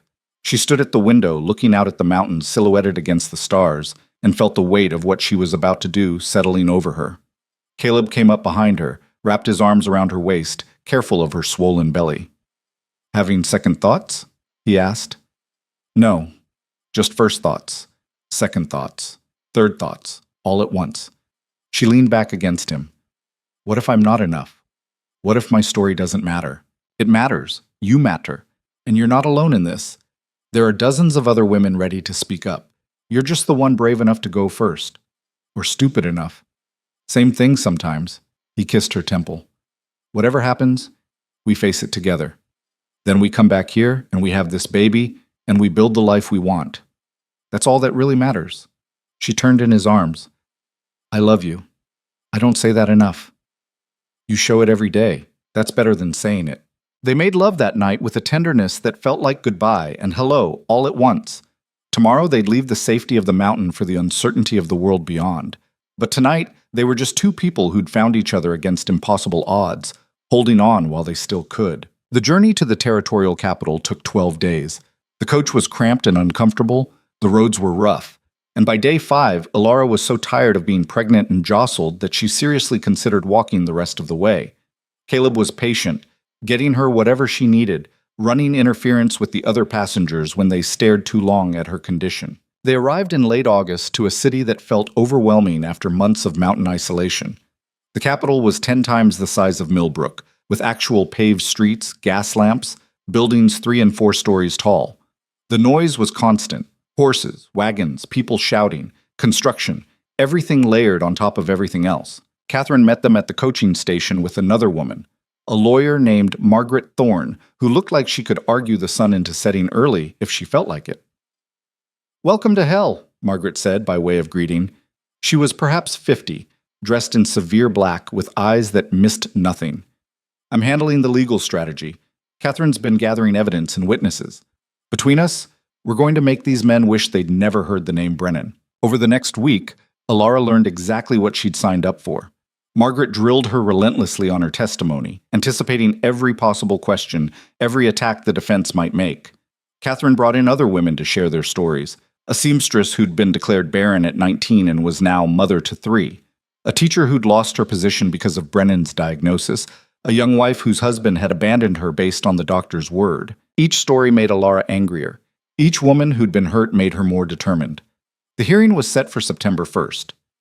3 judges would preside, hear evidence, and determine whether there was enough cause to bring formal charges against Dr. Brennan and to investigate the broader pattern of corruption. The night before, Alara barely slept. The baby was active, kicking and rolling as if sensing her anxiety. Caleb held her, stroking her hair, not offering empty reassurances but just being present. Morning came too fast. The courtroom was packed. Alara hadn't expected that, hadn't anticipated the rows of women who'd come to watch, to bear witness, to silently support. Catherine had organized them, sent word throughout the territory. The defense attorneys looked visibly shaken at the turnout. Alara was called first. She walked to the witness stand on shaking legs, very aware of how pregnant she was, how visible.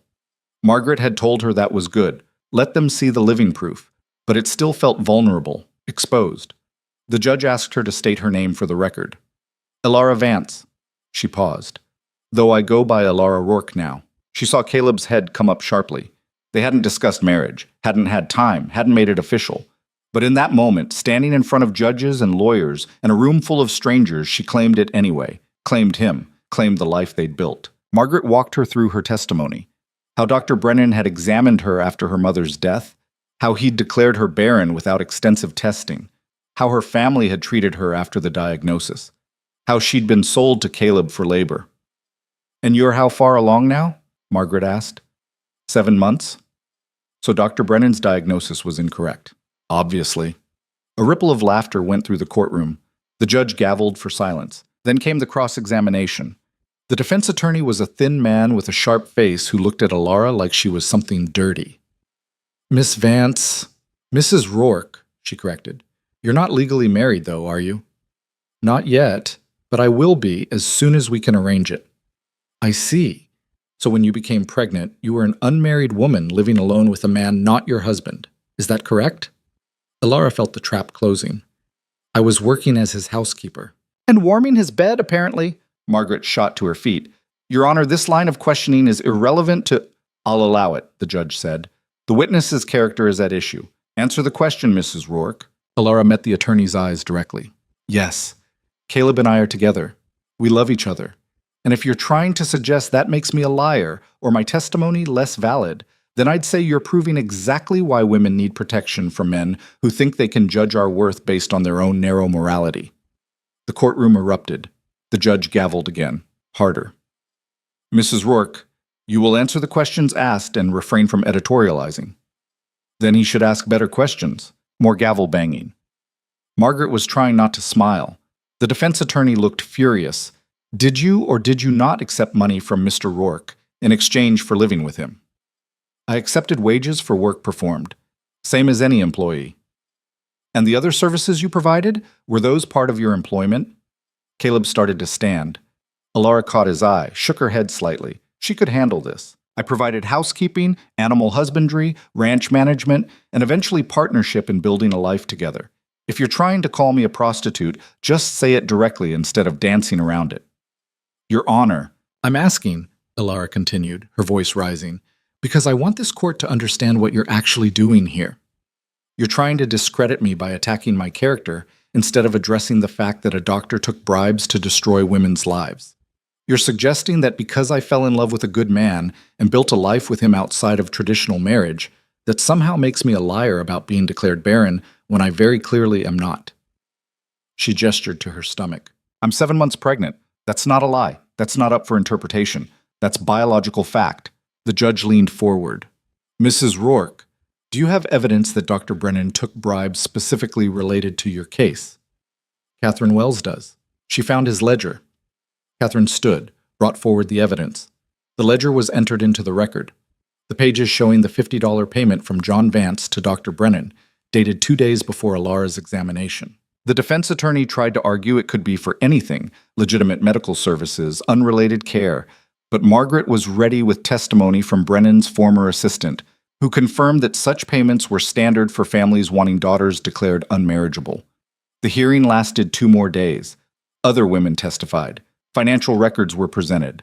A pattern of corruption emerged so clear that even the skeptical judges couldn't ignore it. On the 3rd day, the judges called for a recess to deliberate.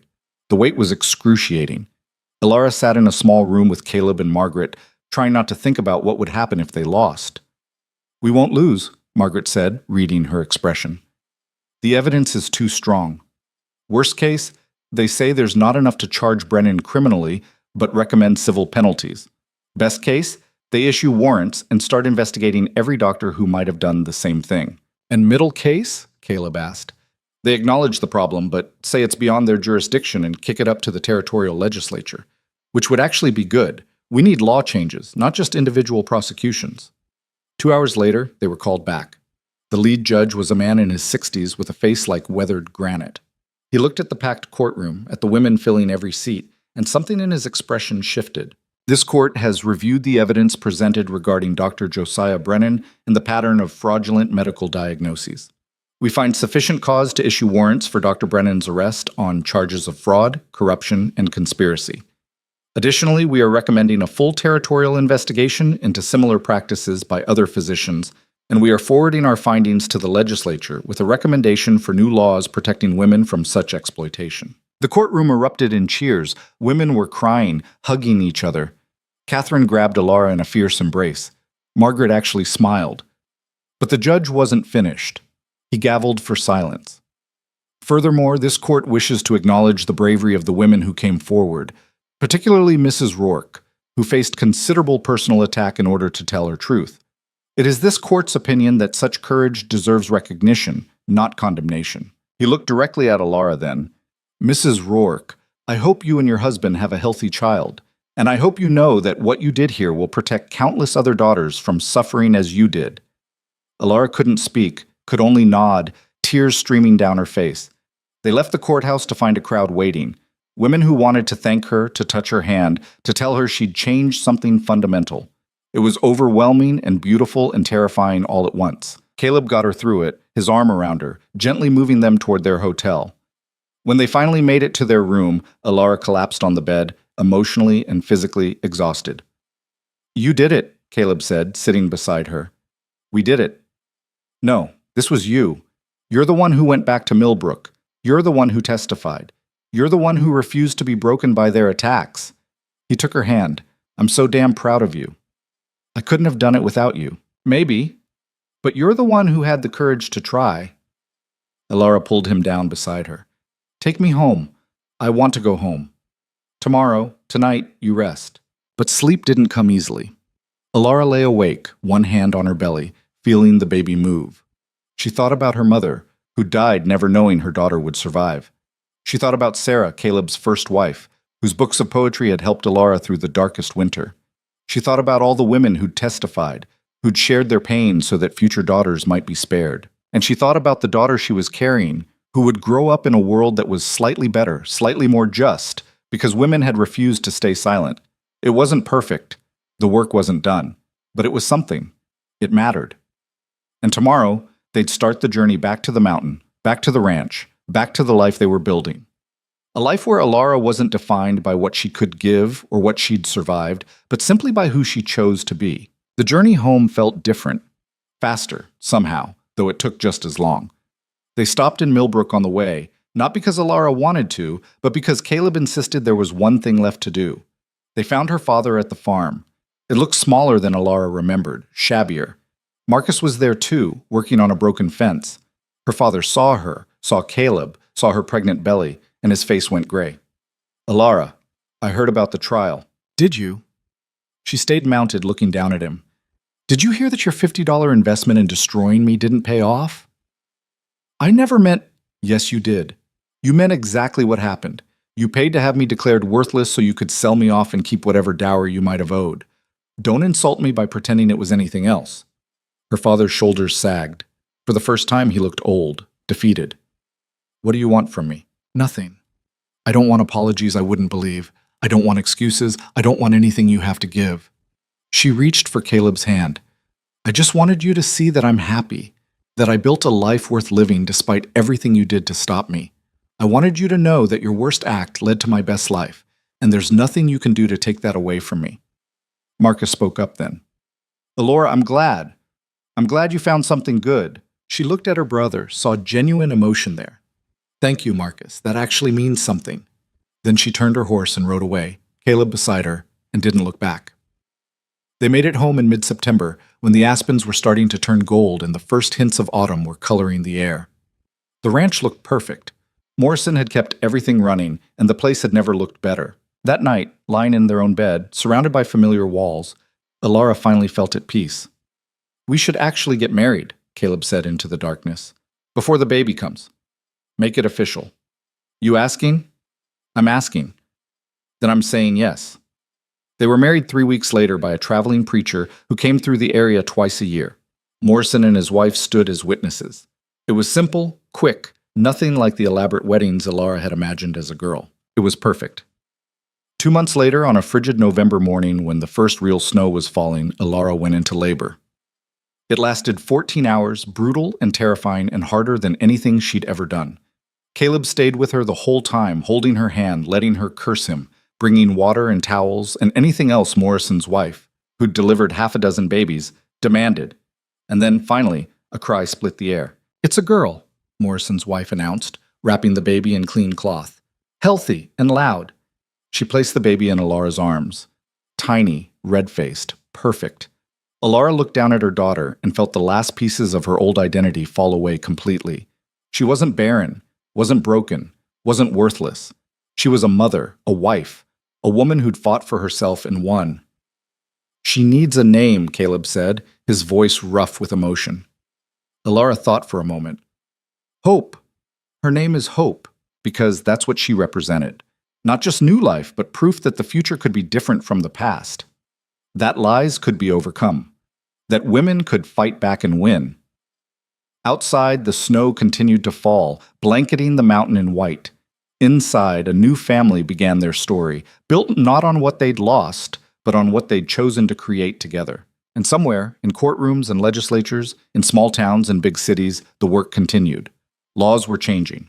Women were speaking up. Daughters were being protected. The fight wasn't over. But it had begun. And that, Alara thought, holding her daughter close, was everything. Hope was 3 months old when the letters started arriving. The first came from a woman in Colorado who'd read about the trial in a newspaper. She'd been declared barren at 17, had believed it for 8 years, and was now expecting her first child. She wanted Alara to know that her testimony had given her the courage to question the diagnosis, to seek a second opinion, to hope. The second letter came from Montana, then Wyoming, then places Alara had never heard of, small towns scattered across the territory and beyond.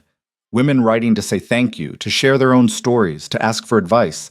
Some were angry, some were grateful, some just needed someone to understand what they'd been through.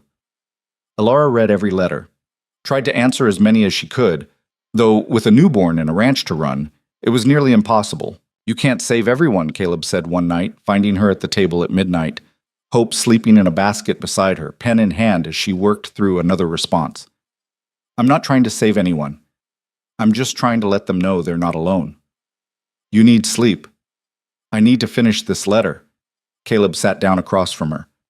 Alara, you're exhausted. You're still recovering from childbirth.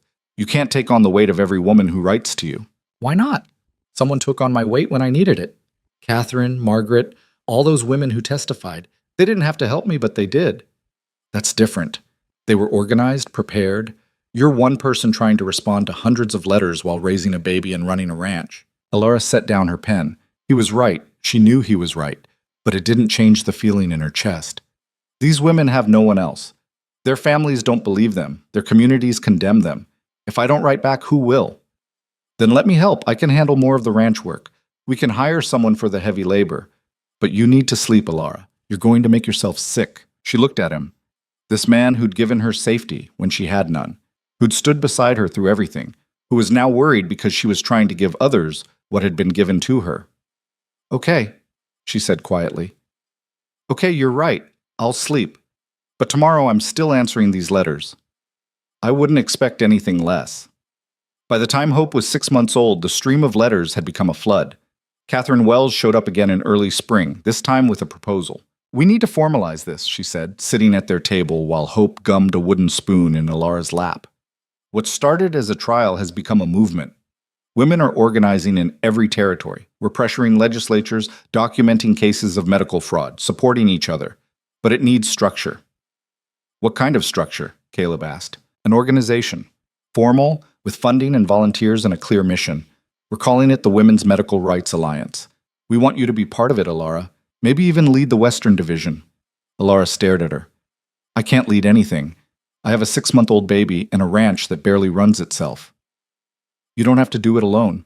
We'd provide support, resources, other organizers who can handle the day-to-day. But we need your voice, your story. You're the one who started this. I didn't start anything. I just got angry and refused to stay quiet. Exactly. And that's what we need. Not polished politicians or wealthy philanthropists. We need women who understand what it's like to be told you're worthless and to fight back anyway. Catherine stayed for 3 days, laying out the vision. Regional chapters, legal aid for women fighting fraudulent diagnoses, medical advocacy, educational programs. It was ambitious, maybe too ambitious, but the need was undeniable. On the third night, after Catherine had gone to bed in their spare room, Alara and Caleb sat by the fire, Hope asleep between them. What do you think? Alara asked. I think you already know what you want to do. That's not an answer. Caleb was quiet for a moment. I think you have a gift for making people feel seen, for taking your own pain and transforming it into something that helps others. And I think if you don't do this, you'll regret it. But the ranch will survive. We'll hire help, like I said. Morrison's nephew is looking for work. We can bring him on full time. And Hope? We'll have a mother who's teaching her that women can change the world. That seems pretty valuable to me. Alara looked down at her daughter, this tiny person who existed because lies had been exposed, because Alara had refused to accept what she'd been told about herself. What kind of world did she want Hope to grow up in? One where women were still at the mercy of corrupt doctors and dismissive fathers, or one where they had advocates, resources, power? Okay, she said, I'll do it. But on my terms. I'm not leaving the ranch. I'm not moving to some city. If they want me, they get me as I am. A rancher's wife with a baby who's going to do this work around everything else in my life. Catherine agreed immediately. By summer, Alara was holding monthly meetings in Silverdale, helping women navigate medical consultations, connecting them with honest doctors, raising money for legal cases. Caleb hired Morrison's nephew, a quiet young man named Tom, who worked hard and asked few questions. The ranch adapted. Hope grew. Started crawling, then walking, then talking in that broken, beautiful way toddlers talk. She had Caleb's gray eyes and Alara's stubborn determination. By the time she was 2, she'd learned that when women gathered at their house for meetings, there were usually cookies, and she'd mastered the art of looking pathetic enough that someone would share. Your daughter is a manipulator, Catherine observed one afternoon, watching Hope work her magic on a visiting organizer. She's strategic, Alara corrected her. There's a difference. The work grew. The Women's Medical Rights Alliance expanded into 12 territories. Laws started changing, requirements for second opinions on diagnoses of infertility, penalties for doctors who took bribes, protections for women who challenged medical decisions. It was slow, frustrating, often felt like pushing a boulder uphill. But it was progress. Dr. Brennan was eventually found in California, tried, convicted of fraud, and sentenced to 5 years in prison. It wasn't enough. Nothing could be enough for the damage he'd done, but it was something, and it sent a message to other doctors engaging in similar practices. Alara's father died when Hope was 3. Marcus sent word, asking if she wanted to come to the funeral. She didn't. She'd said everything she needed to say to that man. His death changed nothing about what he'd done, and she refused to pretend grief she didn't feel. But she did write to Marcus, a short letter acknowledging his loss and wishing him well. He wrote back thanking her, and over the years they maintained a careful, distant correspondence. Not quite reconciliation, but not total estrangement either. It was all Alara could manage, and she made peace with that. Hope was 4 when she asked the question Alara had been dreading. They were in the garden, Sarah's garden, which Alara had restored and expanded. Hope was helping by digging holes randomly and putting rocks in them. "Mama, why don't I have a grandma and grandpa like Tommy Morrison?" Alara's hand stilled in the dirt. "You do have them. They just aren't here anymore. Where are they? How did you explain death to a 4-year-old? How did you explain betrayal?" "My mama, your grandma, she died before you were born. She was sick. What about your papa?" He wasn't a very good papa, so we don't see him." Hope considered this with the seriousness only a 4-year-old could muster. "Did he do something bad?" "Yes." "Are you sad?" Alara thought about it honestly. "Not anymore. I was sad for a long time. Then I was angry. Now I'm mostly just done. He's not part of our life, and that's okay." "What about Daddy's mama and papa?" "They died a long time ago before I met Daddy." Hope nodded, then went back to digging, crisis apparently averted. But that night, tucking her daughter into bed, Alara found herself thinking about all the things Hope would never know. The grandmother who died too soon. The grandfather who'd sold his daughter. The first Mrs. Rourke whose book still sat on the shelf. "Mama?" Hope's sleepy voice pulled her back. "I'm glad you're my mama." Alara's throat tightened. "I'm glad I'm your mama too, sweetheart. Even though your papa was bad, especially because of that, it taught me how to be a better parent to you." Hope yawned. "Okay. Love you. Love you too." The years accumulated. Hope turned 5, then 6, then 7. A brother arrived when she was 5, a boy they named James, who was easier than Hope had been, but somehow got into twice as much trouble.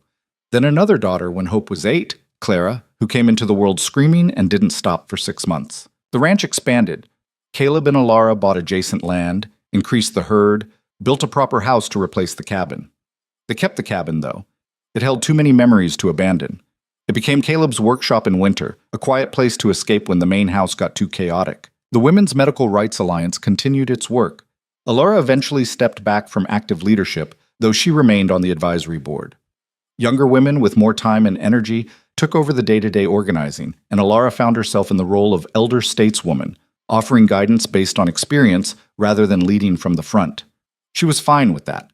The work had been necessary, but exhausting. She'd given what she could. Now it was someone else's turn. Hope was 12 when she asked the question that mattered. They were riding fence line together. Alara checking for damage, Hope along for the ride because she loved any excuse to be on a horse. It was a clear autumn day, the kind that made you grateful to be alive. "Mama, Miss Henderson at school told us about the trial. About you." Alara kept her eyes on the fence.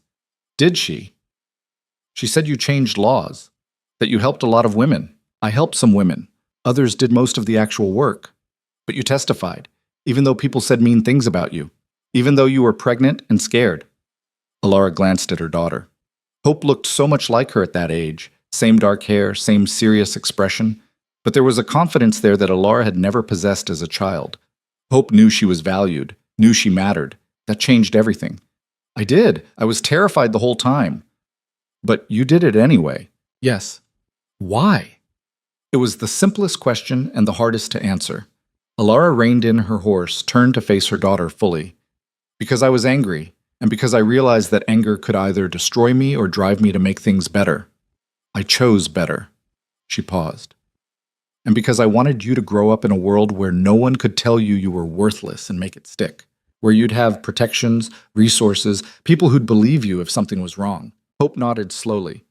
"Miss Henderson said some girls' fathers still do bad things, that the work isn't finished. It's not. Probably never will be. There will always be people who try to control women, diminish them, profit off them. The fight doesn't end." "Then why did you stop?" Alara smiled. "I didn't stop. I just changed how I fight. I raise you and your brother and sister to know your worth. I support the women still doing the organizing. I share my story when it helps. That's still fighting, just differently. I want to fight too. When I'm older. Then you will. But Hope? Alara reached over, took her daughter's hand. Remember that fighting isn't just about big dramatic gestures. Sometimes it's about refusing to accept what people say about you. Sometimes it's about helping one person who needs it. Sometimes it's just about surviving with your dignity intact. All of that matters. Hope squeezed her hand. I'll remember.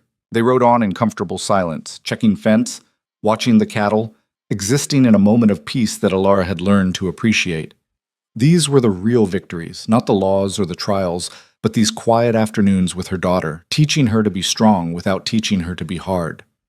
Hope was 15 when she came home from school, fury radiating from every pore. They expelled Margaret Chen, she announced, slamming her books on the table. Alara looked up from the bread she was kneading. Who's Margaret Chen? A girl in the upper form. She's Chinese. Her parents run the laundry in Silverdale. The school board decided she shouldn't be educated with white students anymore. Just decided. Like she's not good enough. The rage in Hope's voice was achingly familiar. Alara had sounded exactly like that once. What did the teacher say? That it wasn't their decision to make. That they had to follow the board's rules. Hope paced the kitchen. It's not fair. Margaret's smarter than half the boys in school. She shouldn't be punished just because of where her parents were born. You're right. It's not fair. So what do we do? We. Not what should someone do, but what do we do? Alara felt pride surge through her. What do you want to do? Hope stopped pacing. I want to fight, like you did, but I don't know how. Alara wiped her hands on her apron, sat down at the table. First, you talk to Margaret. Find out what she wants. This is her fight. You're just supporting her. Second, you organize. Talk to other students, see who else thinks this is wrong. Third, you make noise. Write letters. Show up at school board meetings. Refuse to let them ignore it. Will it work? Maybe. Maybe not. Sometimes you fight and lose, but you fight anyway because the alternative is accepting injustice. Hope's jaw set in that stubborn way she had. Will you help me? Absolutely. The fight for Margaret Chen took 6 months. Hope organized the students, Alara organized the parents. They petitioned, protested, made themselves impossible to ignore.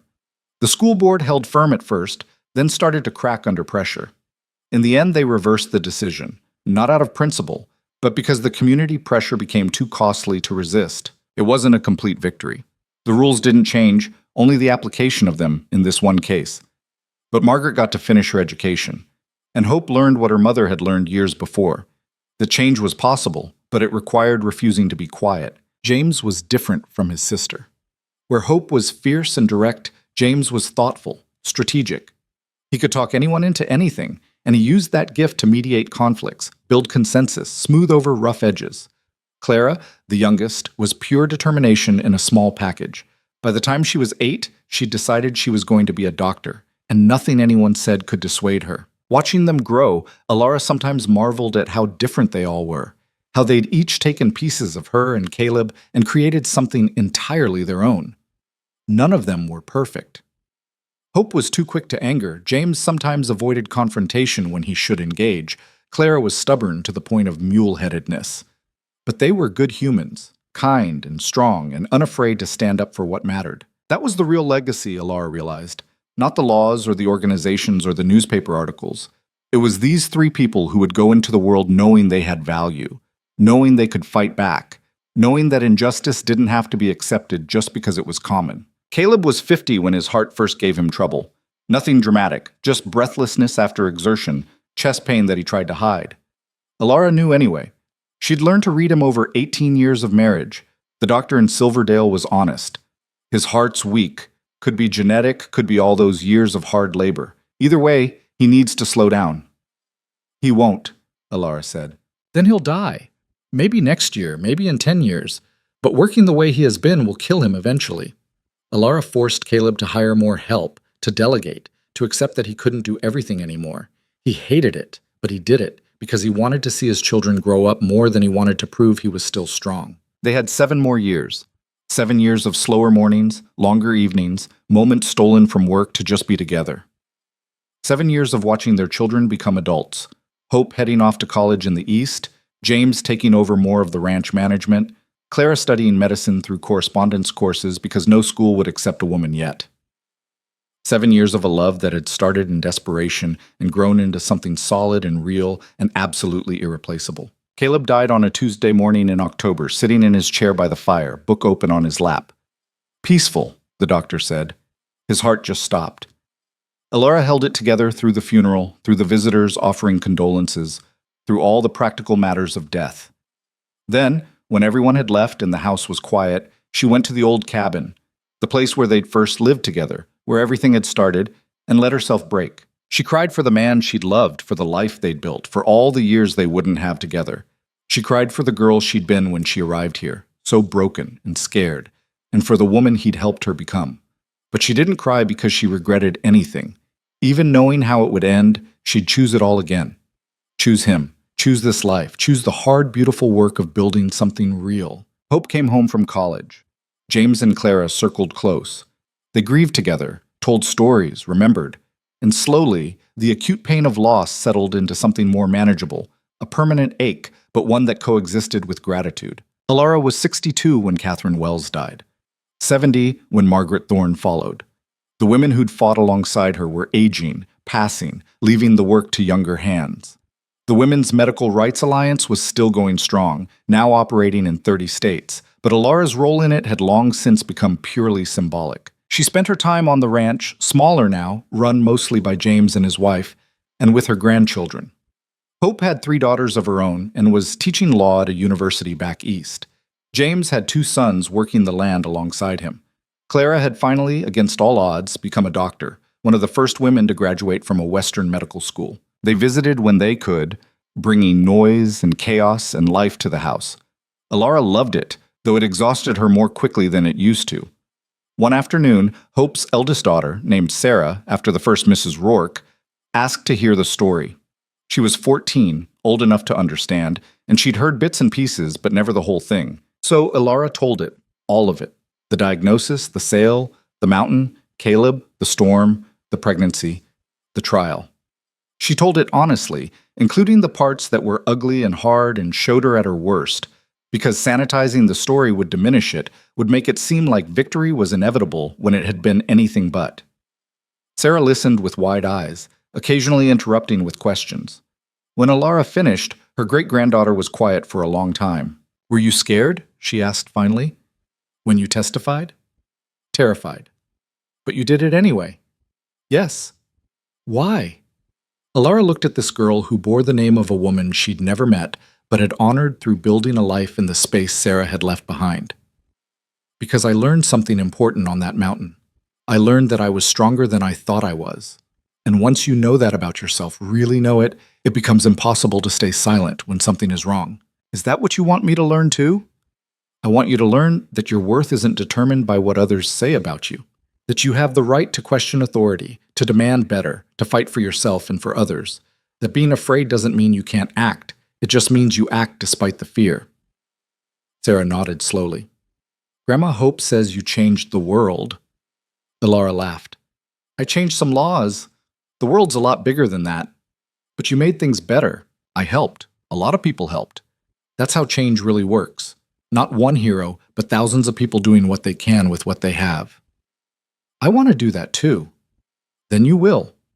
The fight's not over, Sarah. Every generation has to take it up again, push it further. Your battles will look different from mine, but they'll be just as important." That night, sitting alone on the porch of the house she and Caleb had built, Alara thought about legacy. Not the formal kind, the laws and organizations and historical footnotes, but the real kind. The grandchildren who knew their worth. The great-granddaughters who were being raised to question, to fight, to refuse limitation. She thought about the woman she'd been at 24, being dragged through the snow, convinced she was worthless. If she could go back and tell that woman what was coming, the pain, yes, but also the love, the strength, the family, the purpose, would she believe it? Probably not. That woman was too broken to imagine healing, too convinced of her own worthlessness to see potential. But she'd survived anyway, had stumbled into this life almost by accident and then fought like hell to keep it, to build it, to transform it into something meaningful. Alara was 76 when she died, surrounded by children and grandchildren in the house she and Caleb had built together. Her last words were to Hope, who was holding her hand. "You did good, Mama," Hope whispered. "You did so good." Alara smiled. "We all did. Every single one of us who refused to stay quiet. That's what mattered." The funeral was enormous. Women came from across the country. Women she'd helped. Women who'd heard her story. Women who'd carried forward the work she'd started. The Women's Medical Rights Alliance sent representatives. Her children spoke, then her grandchildren. Stories were told, tears were shed, laughter rang out alongside grief. They buried her next to Caleb, on a hill overlooking the ranch, with a simple stone that read, "Alara Vance Rourke. She refused to be broken." But the real monument wasn't the stone or the laws or even the organization. It was the thousands of women who'd heard her story and found courage in it. The daughters who were raised knowing their worth. The systems that had changed, however incrementally, because she and others like her had refused to accept injustice. The fight continued. New battles emerged. Voting rights, workplace equality, bodily autonomy. Each generation faced its own struggles, carried forward the work in its own way. But they did it standing on the foundation that women like Alara had built. Women who'd been told they were worthless and had refused to believe it. Women who'd transformed their pain into purpose, their anger into action. And in that way, the story didn't really end. It just kept going, carried forward by everyone who heard it and decided that they too would refuse to be silent, refuse to be diminished, refuse to accept that the world couldn't change. Because it could change. It did change. One fight at a time, one voice at a time, one woman standing up and saying no more. That was the lesson. That was the legacy. That was the truth that Alara's life had proven beyond doubt. You are not what others say about you. You are what you choose to become. And sometimes the act of choosing, the act of fighting back, the act of refusing to be broken, that changes everything, not just for you, for everyone who comes after.